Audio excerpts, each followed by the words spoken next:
Hey guys and girls, about a week ago someone asked me to make a video on tips for beginner/intermediate guitarists. So I did a video about 2 years ago on just tips for beginner guitarists, and basically just today I'll take it maybe a step further, so tips for, let's say, intermediate guitarists.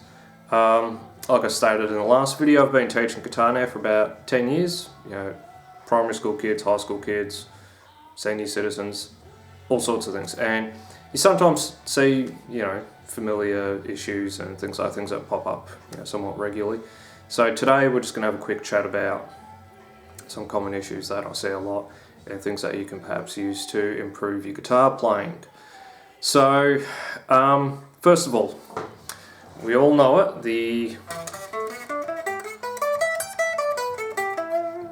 box 1 of the minor pentatonic scale. Fantastic scale, and it's been used across so many different styles of music. A lot of great riffs have been written around it. However, it can be a bit of a trap.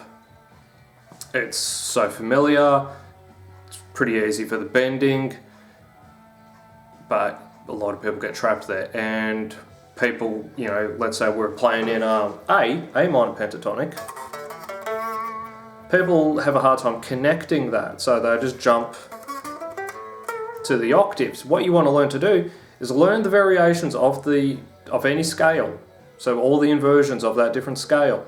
So box 2, we're on box 3, 4, and 5.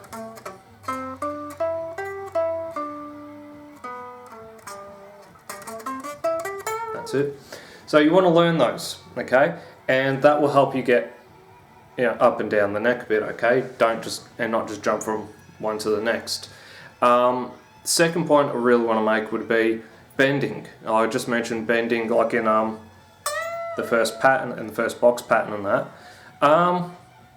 One thing I see with people when they're learning to bend is they just randomly yank the note around, okay? Really just take your time, and you have to learn how to use your ears, and that is really tough when you're starting out, as sometimes everything just sort of sounds like shit. So you really just got to learn to take your time and just use your ears. You can cheat and use perhaps like a little headstock tuner, or just a tuner in general, and use that as a bit of a reference of where you're bending at. However, my issue with that is it does work, but you're using your eyes, okay? You're not using your ears, and that's what's important, okay? Music's about hearing, not seeing. So you've got to learn to use your ears a little bit. With that said, when you're learning to bend and when you're doing stuff like that, put a backing track on. Whatever key you want it in, or whatever key of scale you're learning, put a backing track on. If you're starting out, I'd recommend something slow, just bluesy backing track, okay? And just use your ears, okay? And having something to play against will give you some sort of reference, okay? And similar sort of thing too with the vibrato. You want just a nice vibrato, okay? Don't have to go too silly with it, and while you're just starting out, just something nice and subtle, okay? Don't have to go too crazy. What's a couple of other things you see? Palm muting? Actually, not even so much palm muting, but fret hand muting. And what I'm saying by that is, again with the pentatonic, right, I'll play with my first finger, if you can see that, sitting across all the other strings. And my thumb, right, is basically resting against the other strings. So what happens then is it keeps everything nice and quiet, especially when you're playing with distortion. If you're playing that D note there, for example, and you're not muting, the A and the E string can start, everything else can start ringing out, and that's what we call sympathetic vibration, okay? So you want to learn how to, you don't want everything to go, you don't want everything muted. If you do, great, fantastic. But just little things like that, especially when you're playing with distortion. All of your noise is just amplified because of the distortion. What else? When you finish playing guitar, especially when you're playing with distortion, get in the habit of just roll your volume off. As soon as you finish playing, roll the volume off, okay? It's one of those things that kind of drive me bonkers. There used to be a drummer that lived in the house behind me before I moved here, and he'd have this guitarist that would come around every couple of weeks, and they'd have a bit of a play, which was fine. But, and I played in that room one time, and it was tiny. And the guy had like, I think 100 watt Randall or something like that. And the killer was, he wouldn't turn his volume down in between songs. He would just leave it wide open, and it would just be screaming. You don't always need noise gates and this and that. Sometimes it's just turn your volume down. As soon as you finish playing, just get in the habit, roll your volume off. When you're ready to start the song, roll the volume back up. It's little things like that. Play, learn how to improvise. When I was, got my first electric, I knew a couple of AC/DC guitar solos, and I think that was probably about it. The rest of the time, it was just playing, just making things up. And like I said to a student last night, unfortunately, you have to start somewhere. And I do remember playing and going, oh God, everything just sounded like shit.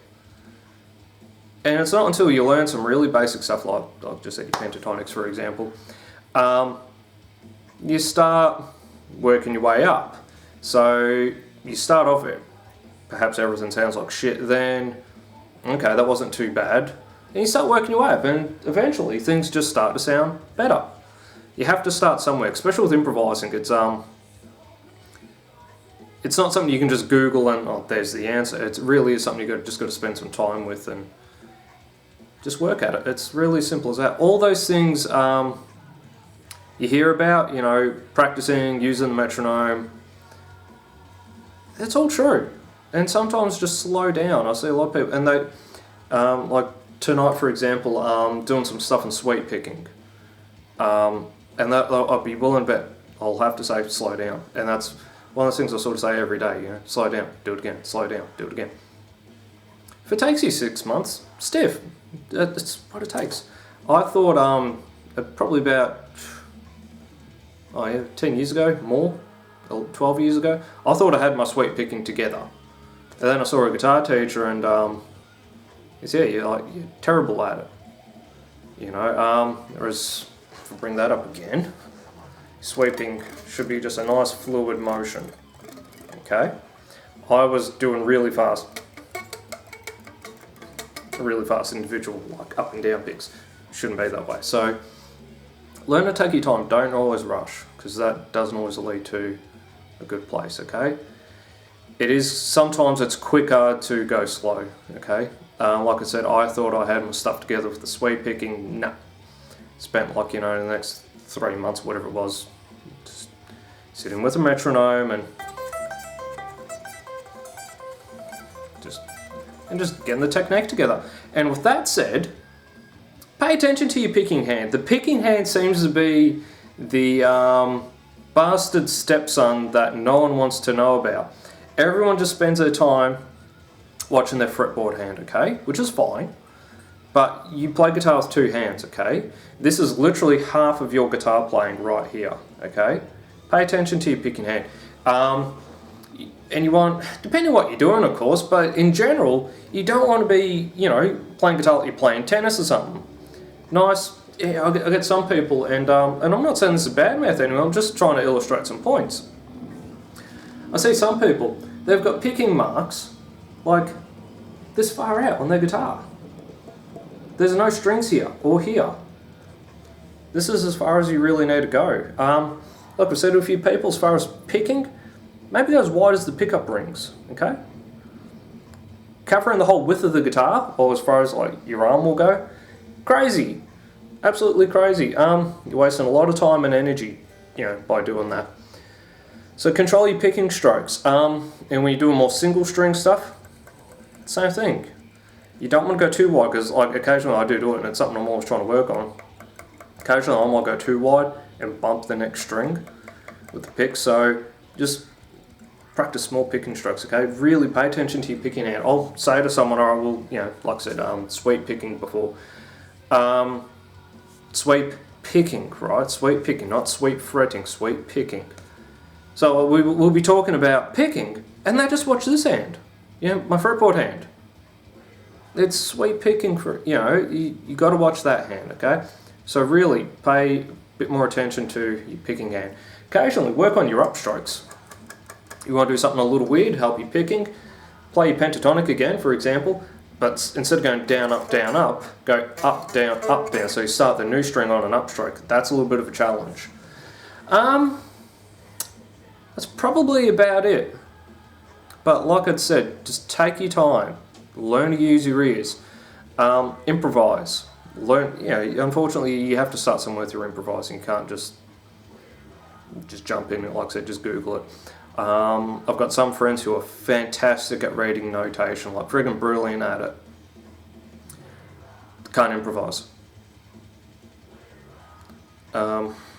It's just time. That's all I can say. It really comes down to time and how much hard work you're willing to put in.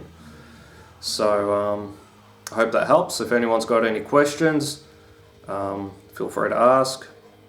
If anyone's got any other ideas for potential future video or any comments, let me know. And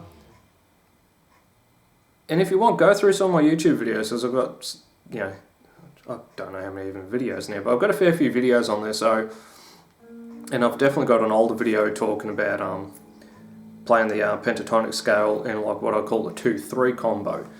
I actually nicked this from Frank Gambale. So you'd play 1, 2, 1, 2, 3, okay, and just jump across the octave. So covering a lot of range that way. If you have any questions, like I said, feel free to ask. If you really want, we could even do some Skype lessons, So, if you have any questions with anything, feel free to ask. And any comments on what maybe want to see as a future video, go ahead, ask. Look, as far as the whole YouTube thing goes too, I just do it for a bit of fun, okay?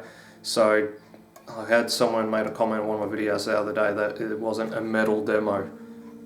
Don't get your knickers in a twist, it's bloody YouTube, okay? It's not the be-all and end-all. That's another thing. I think people get their knickers in a twist on YouTube too bloody quickly, and everyone's too sensitive. Just relax, okay? It's YouTube. Go on there, have fun, okay? So, anyway, I hope that helps. If you got any comments or anything, leave a comment. And see you in the next video.